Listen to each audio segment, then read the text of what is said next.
Evet, bugün bir göz çizeceğiz. Önce anatomisini hissediyoruz.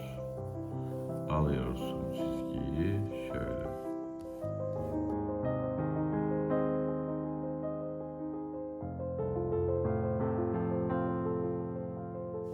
Evet. Renkler deyince aklıma Van Gogh geliyor. Evet. Alıyorsun. Önce soruyorlar bana. Önce resme nereden başlıyorsun? Ben de diyorum ki her yerden. Evet, göz bebeği önemli. Nereden geliyor, nereye gidiyor? Teğet mi? Değiyor. Teğet mi geçiyor? Göz kapağı. Göz Mahmut ne demiş? Sarısız, turuncusuz mavi yoktur. Artık fazla oyalanmadan geçelim renklere. Ama ışığı da önemli benim için. Evet. Evet. Bir renkle girelim. Alt zeminde hangi renkler olursa şöyle giriyoruz.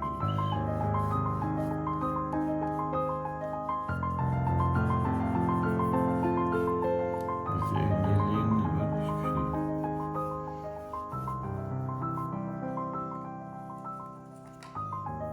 Buranın derin yerleri neresi? Buralar. Önce hafif bir derinlik yapalım. Işıklı yerlere sarı koyacağız.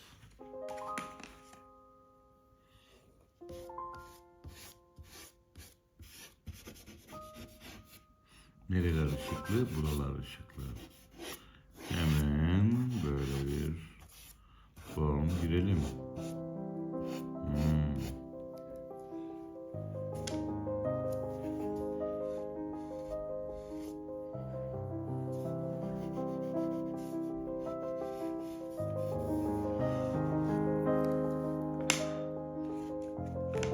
Adım adım renkleri biraz daha koyulaştıralım.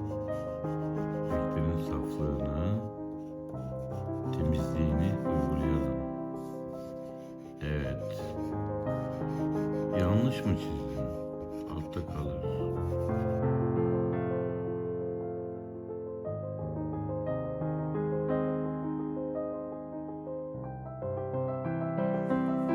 Neydi? Sarısız, turuncusuz mavi yoktur. Evet.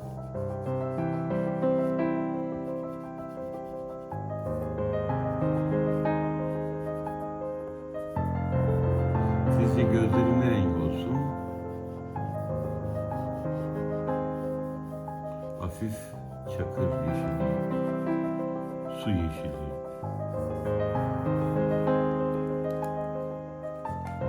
Gözünün bebeğindeki siyahı yapalım önce.